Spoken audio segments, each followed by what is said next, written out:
Where are we?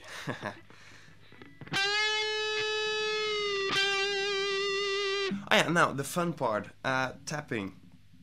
Well, I think it is pretty easy. You can forget your pick. You can lay it down, well, wherever you want. You can also keep it in one finger and use your middle finger. Put your middle finger on the 15th fret on the E string, and your other middle finger from your left hand on the 12th fret. And what you're gonna do is this. You hammer on the 15th fret. You get this tone.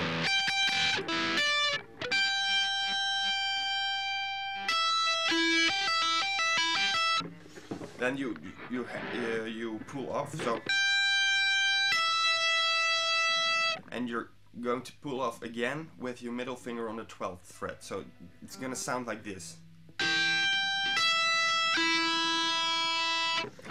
And you're gonna do that an awful lot of times in this part of the solo. I'm gonna play it slow for you now, and then a little bit faster.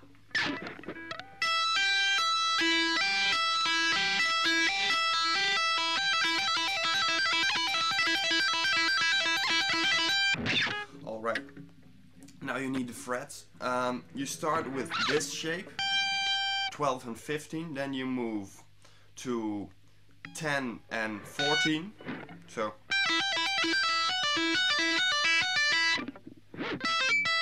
and then you move to 8 and 12, and then to 7 and 11.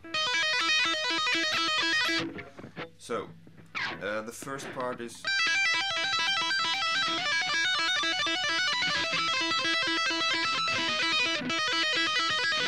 then you move back to the 15-12.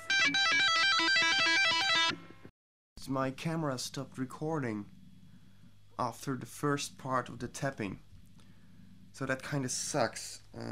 Let's put my ears in. Yeah, I can hear myself again. Alright, those are the combination. I probably put them in the screen as some kind of information bar. The entire tapping part sounds like this.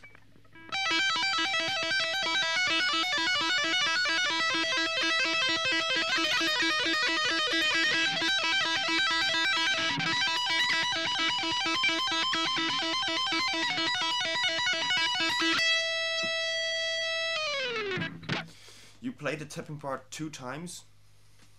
You probably noticed that when you try that on the song, because else you have too short. You play too short. You end on the 12th fret, so like this, and then you slide down. All right. Then Dave does some extra small solo thingies. The first of the 3 small solo parts starts a little bit the same as the first part of the entire solo. I'm not really going to explain it. I think I'll just show it in a close-up.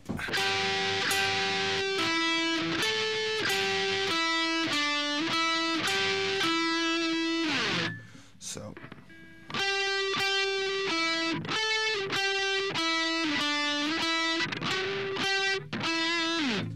playing in slow motion sucks because you forget how you play it. It's really strange, actually. Alright, normal speed is, and you end with a slide down. Then you get this part. It's a really long bend. You bend it on the 17th fret, and on the way back to normal 17 sounding fret, you hit it like this. You hit it and you mute it, so it's like, it's not like this, it's like this. So you get it, and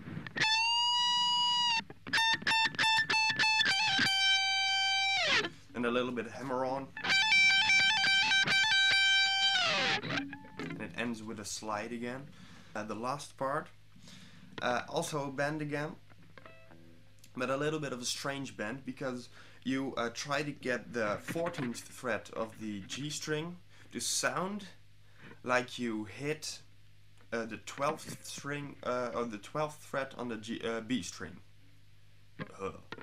So probably it has to sound like this. You bend this one till it sounds like this one. So you hit the B string and you get to the G string and try to get that same sound. You hear they sound the same now. A way to hear whether or not they are the same is to listen for unwanted vibrations in the sound. So I'll show it. It sounds, if they're a bit different, they sound really crumbled. I don't know, like this. Not really nice to hear. Well, after that bend, you hit the 12th fret of the B and the E string, so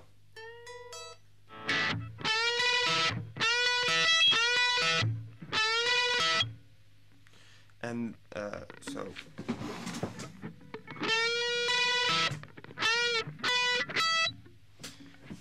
and then you bend on the 15th fret of the B string. I use all my 4 fingers because you can one finger needs has less power than 4 fingers. So if you put 4 fingers on the string, it's more easy to bend. And I use pretty large diameter strings. I believe it's 0.11, and that's, well, pretty thick. Most guitar players use 0.9 or 10.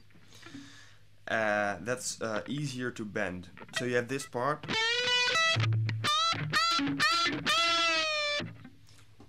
and then in slow motion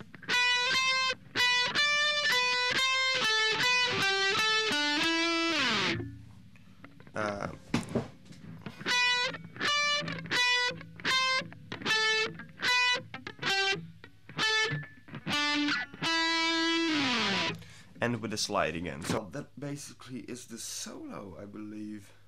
Yeah, I hope I was talking good English. I don't think it was good. I made a lot of mistakes. I hope I was clear in explaining the solo to you. I hope you learned the solo. You maybe have to watch the video twice or 3 times to know what Dave does on the album.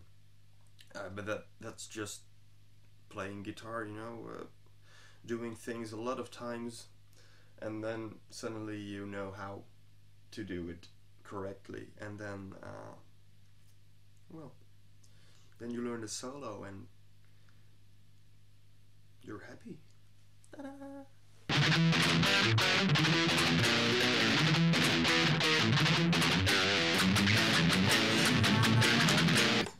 Fuck you. Oh yeah, I do have a band. It's called Mantilla, and we do have some videos on YouTube. I put a link in the description bar or something.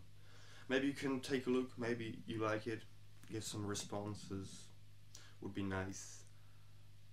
Yeah, see ya.